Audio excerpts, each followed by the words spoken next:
Faut-il croire ce qu'on nous martèle depuis des années concernant le petit déjeuner et quel est le meilleur petit déjeuner pour perdre du gras après 40 ans? C'est ce qu'on va voir ensemble aujourd'hui.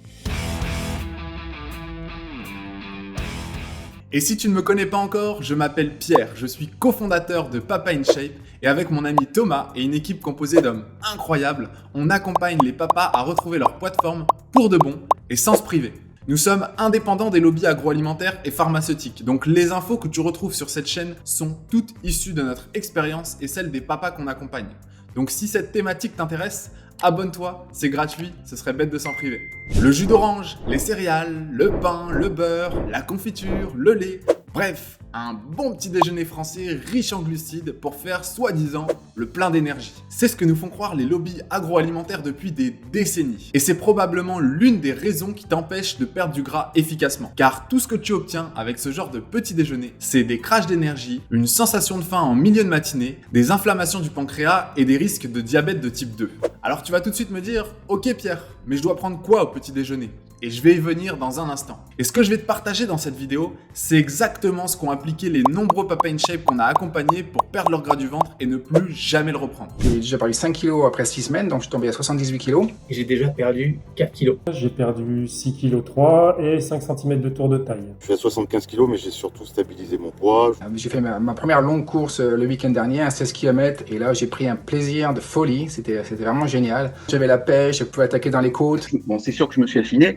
Mes muscles sont plutôt toniques. Je sens mes abdos, alors qu'avant c'était plutôt mou. Là c'est plutôt dur. Donc pour commencer, le petit déjeuner est l'une des premières actions de ta journée. Il doit donc t'apporter de l'énergie et te mettre dans le bon sens pour démarrer ta journée du bon pied. Donc si tu manges un petit déjeuner qui n'est pas bon pour ton corps, tu vas commencer la journée en te sentant mal et en culpabilisant. Pas très bon présage pour le reste de la journée. Le premier repas de la journée doit donc faciliter ta digestion. Car si ta digestion est compliquée, cela va demander beaucoup de ressources à ton corps et tu vas avoir des crashs d'énergie. Et la plupart des aliments que j'ai cités juste avant sont loin de faciliter ta digestion dès le matin, alors pour le plein d'énergie le matin, on y repassera.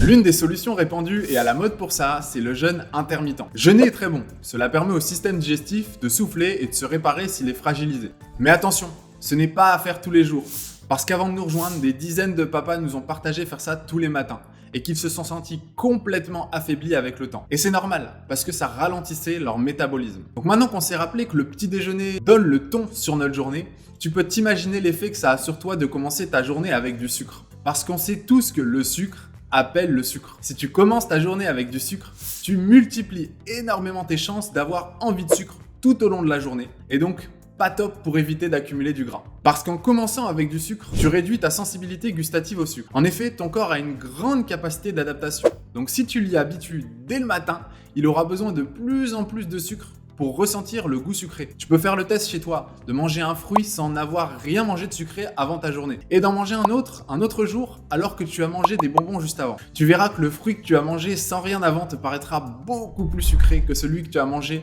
alors que tu as mangé du sucre juste avant. Tu commences ta journée par un pic glycémique de l'espace. Et que demande ton corps quelques heures après un pic glycémique ? Plus de sucre pour pouvoir faire remonter la glycémie. C'est comme ça que tu te retrouves à avoir faim et envie de sucre à 10 heures pour pallier au coup de pompe. Puis à 12 heures, et à 14-15 heures, et à 17 heures, et ainsi de suite.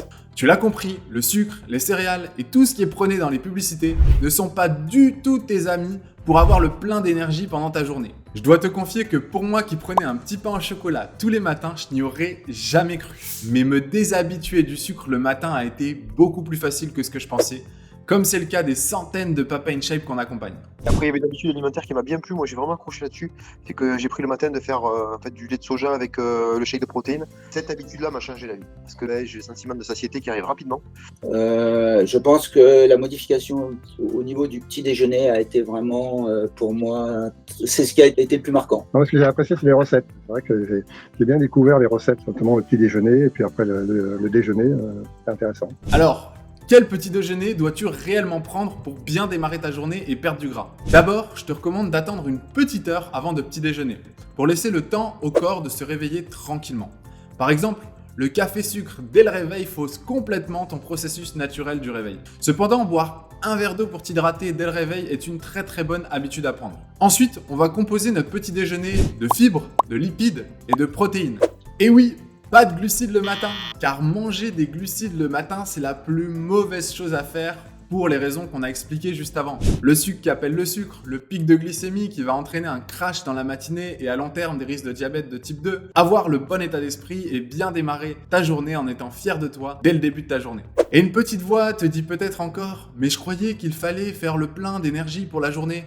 Eh bien, sache que ton corps a bien assez de réserves d'énergie au niveau du foie, des muscles et de nos stocks de graisse. Et il ne les a pas totalement vidés, allongés dans le lit, à dormir. En plus, apporter encore plus d'énergie alors que les réserves sont déjà pleines, c'est le meilleur moyen de dire à ton corps de stocker encore plus. Et donc, d'affaiblir ton corps, d'accumuler du gras au fil des années et de renforcer ce cercle vicieux. Si tu veux des exemples de petits déjeuners faibles en glucides, on t'a préparé un guide complet du carb cycling avec un livre de recettes faibles en glucides qui te permettra d'inverser la tendance et de relancer ton métabolisme. Tu peux le retrouver dans le premier lien dans la description.